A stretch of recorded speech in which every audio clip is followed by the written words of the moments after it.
Hello, travelers. Welcome to the Copper Fox Inn. Come on in, take a seat, and join us as we discuss homebrew for Dungeons & Dragons 5th edition. My name is Mercy the Tiefling Wizard, and I'm joined today by... Onog the Half-Orc Barbarian. And, the Traveler took my seat, but that's okay. That's okay. I can just get another one. Don't you have, like, the special, like, high center seats? Yeah, I know. Yeah, you'll have to ask for another booster seat. Yeah, I just gotta go over to the bar. Can I get a booster seat? I'm Bean, by the way. Bean the Rock Gnome Rogue. Clancy knows who you are. Yeah. We're here every day. Okay, they are out of booster seats, so I'm just going to turn this trash can over. Can't you just use a bar stool? I can, but the guys sitting on it are really intimidating. Yeah, that's fair. That's fair. What were we talking about? Today, we are going to be discussing some magic items. We've all got some here as stuffed in our bags that we've brought to share with one another. Ooh. One of which was sent to us by a listener like you. So if you have any homebrews that you have made or found that you would like us to cover on this show, you can go ahead and send them to our email, thecopperfoxin@gmail.com, or you can send them to us on social media at thecopperfoxin, where you should follow us anyway. So... do that. Okay? Right now. Nice social media plugs. Did you do it? Did you do it? Come on. We'll wait.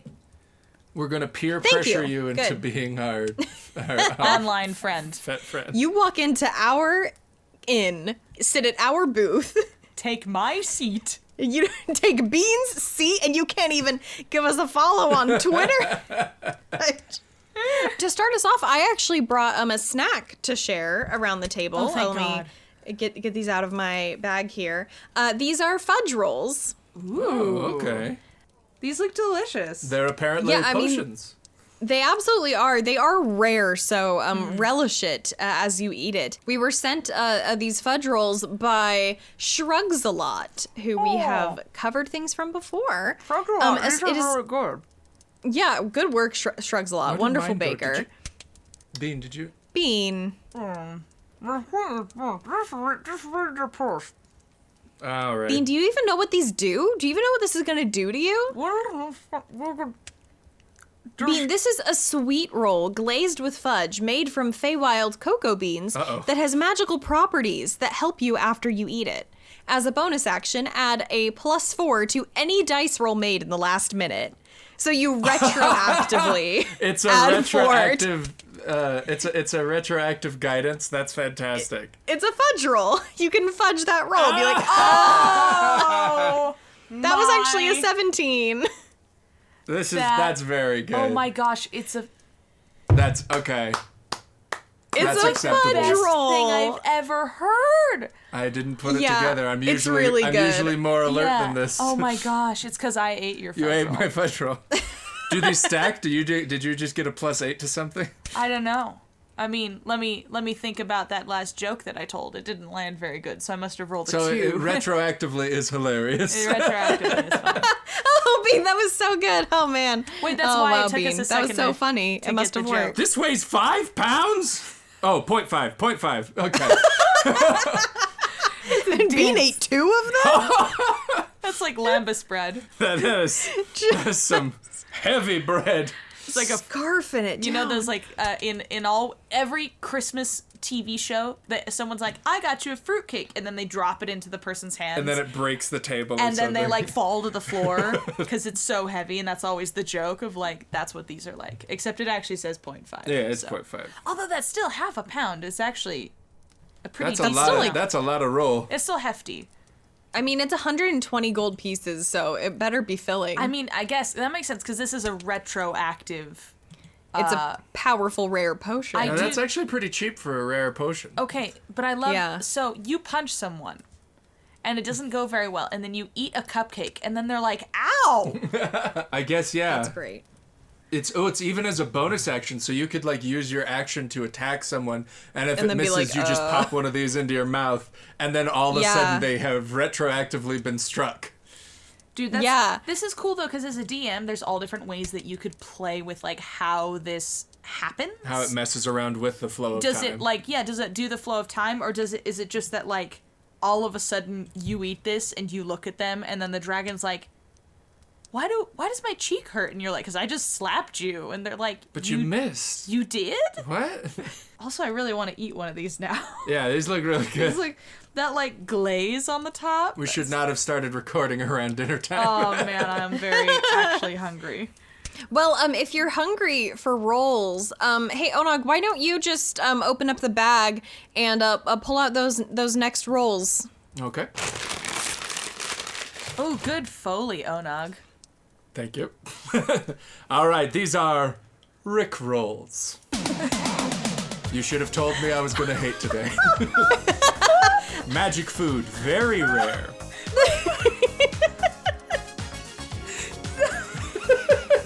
Bean has broken. I'm so sorry. I'm really trying to hold. We haven't even gotten to the joke.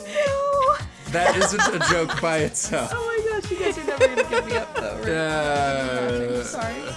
Okay. Oh man. All right. The creature. This is a potluck, actually. This is a potluck. The creature that consumes this delicious treat must succeed on a DC 17 Wisdom saving throw, or become charmed by the first creature they see besides themselves. No Narcissus coming in here. In addition to the charmed condition, the consumer cannot give up or let down their obsession. They can not run around or desert them. They cannot make them cry or say goodbye to the target. They cannot lie or harm the target. The effects last for 24 hours. Give them this dessert and they'll never desert you. Mordekainen, probably. I love all Probably. of that. That's so good. I love So this how is more of specific something- it is. They cannot run around them. You cannot run around them. You have to walk. Cannot. Yeah. You cannot make them cry. You cannot say goodbye. So then therefore what is the punishment if you accidentally make them cry? Does it cause psychic damage? Or does it mean that Probably. or does it mean that the object of their obsession now no longer has the ability to cry? Oh no, at As least long as as a direct result of their them. actions. Yeah. So you go up and you're like jerk, and they're just like, that should make me sad, but I'm actually okay. Oh, all right. I'm not crying. I'm hurt, but I'm not hurt crying. It really but I'm not emotionally crying. scarred me. I mean, so I guess it just makes them a millennial. You're like, I'm hurt, I'm hurt deeply inside, but I might as well not cry about it. I've lost the ability to even express it. This was posted to r/D&D homebrew by user Sellenbees. So, And like, we will, as in, of course, have a link in the description. as in, like, I have bees for sale. Sellenbees. Bees. Yeah.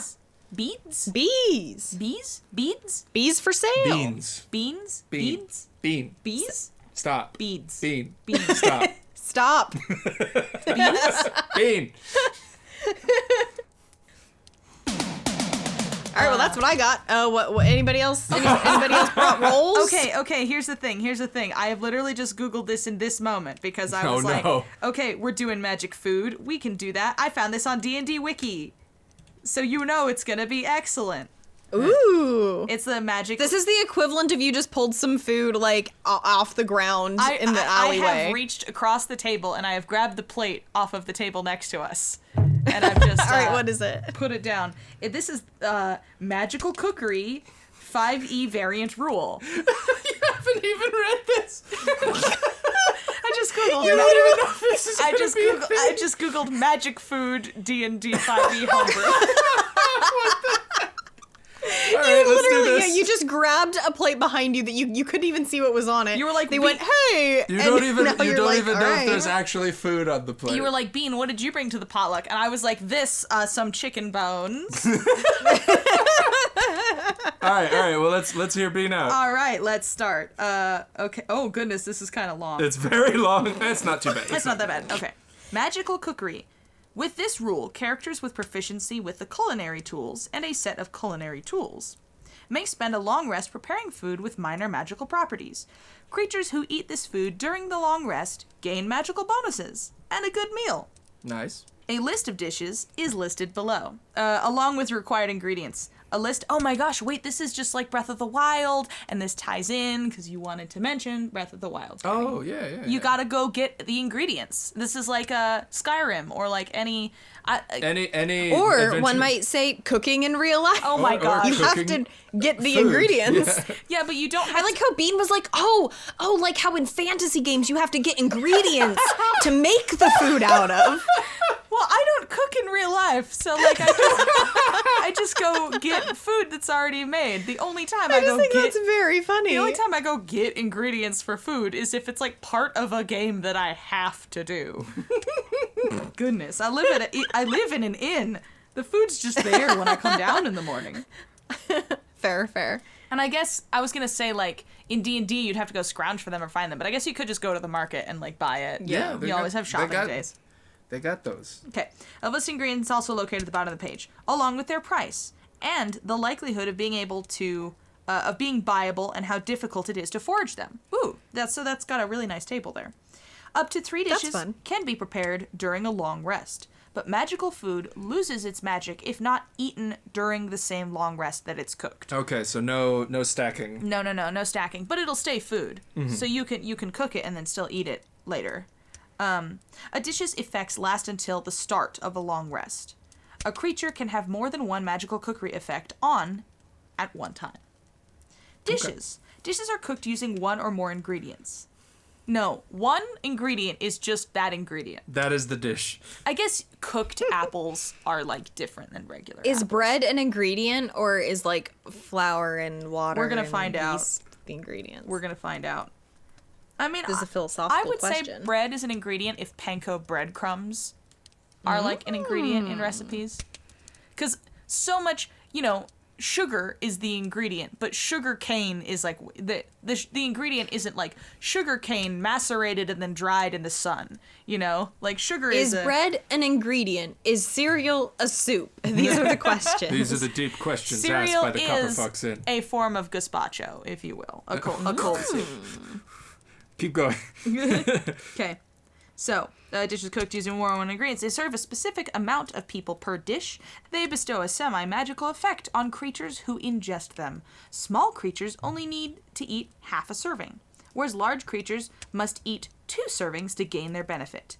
Tiny creatures do not impact the number of servings remaining when they partake of the dish. That's dangerous, slippery slope in math, but let's keep going. Yeah, I don't know. I'm not going to sit here and be like, this pixie gets to eat as much as they want, because it's going to impact. Well, it's like 10,000 pixies eat no food. Yeah. This is very well thought out. Yeah, there's actually. a lot of different things though. So then let's each pick a dish. A dish. So like frog stew, ingredients: 2 Ew. frog's legs, any vegetable or herb type ingredient. Serves 4. Creature who eats this dish gains the effect of the jump spell. Oh. Y'all, I actually ate frog legs one time as a literal child Yeah. on like a weird like family trip to a restaurant. I had some in It was- Louisiana once. Real icky. Oh man. You gotta cover that in It was spices. incredibly off-putting to me that they were just they were just still shaped like legs. Yeah, dude, they're not Just like like chicken 2 wings. It looks like a frog. legs. It was like it makes me queasy to this day. And you don't like I amphibious also creatures. I remember some like book or movie I must have like seen in elementary school that was like from the perspective of a frog like trying to escape an evil chef, and so I was just goodness. I felt guilty. Like it was it was a bad time. Did you watch the Muppet movie growing up? Because that also... Les poissons, how I love les poissons. Not the Muppet movie, Yeah, but poisson is continue. Spanish for frog. Yes. Why? So, Onog, what you don't know is that the theme of this episode was, let's just try to hurt Onog as much as we can. That already happened. That's been the last Guys, 3 episodes. Are we capable of functioning without Thomas? I don't think we are. This is I don't know what's going on. I think this is a great episode. I don't know what you're talking Bean about. literally just like dug something out of the trash and like we don't even know what it is, This and is now like- we're just reading this is it. like- Well, let going- me tell you what my favorite dish, and the one I would be using the most out of this is venison stew. Just 8 venison. Oh my gosh. Just 8 of them. I don't think that means 8 deer. I think it means 8 servings of venison, though. I choose the latter. Okay. Or the you previous. Need 8 deer for this. There a whole 8 deer. It serves 2. The effects. The constitution of a creature who eats this dish increases by 2. Okay. Now, the interesting thing is there a duration? Yeah, it's like until the next long rest. Does it say a dish's effect? Okay, so frog stew is really powerful because it gives you the ability to jump. Or it casts the jump spell on you till your next long rest. Yeah, That's really useful. The thing is like much like D&D Wiki, this is overkill, and Just a little bit. Well, and at first we were like, ooh, this is well thought out, but then it's saying like 8 venison and like what counts as a serving size, because if you're putting 8 servings of venison into a soup, that feeds 8 people, not 2.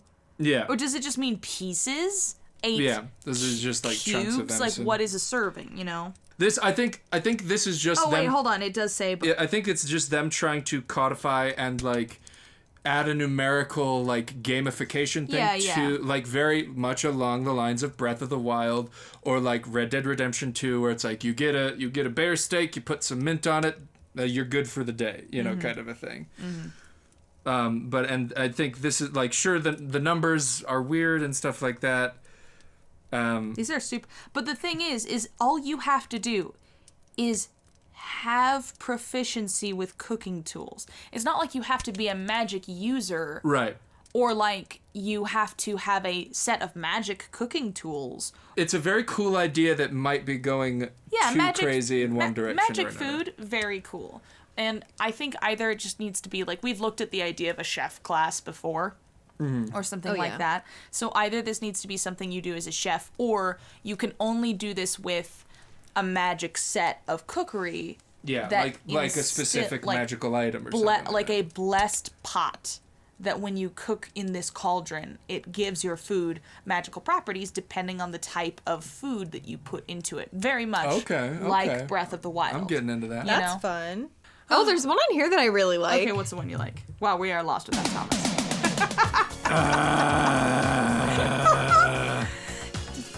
And on that note, thanks for joining us today at the Copper Fox Inn for this potluck we had of various rolls and magical food from other people's tables.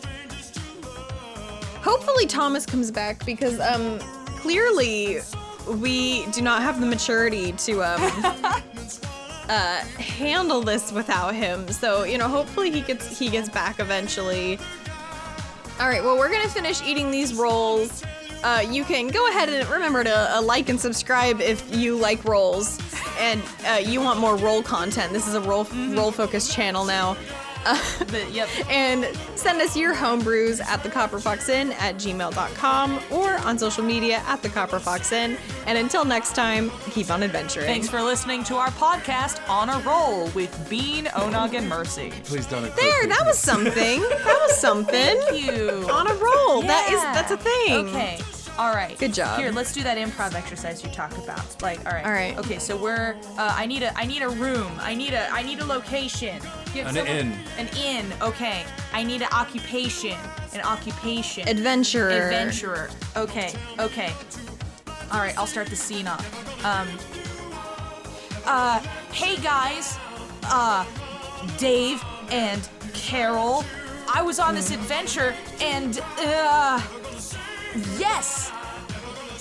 And But you're my long lost father.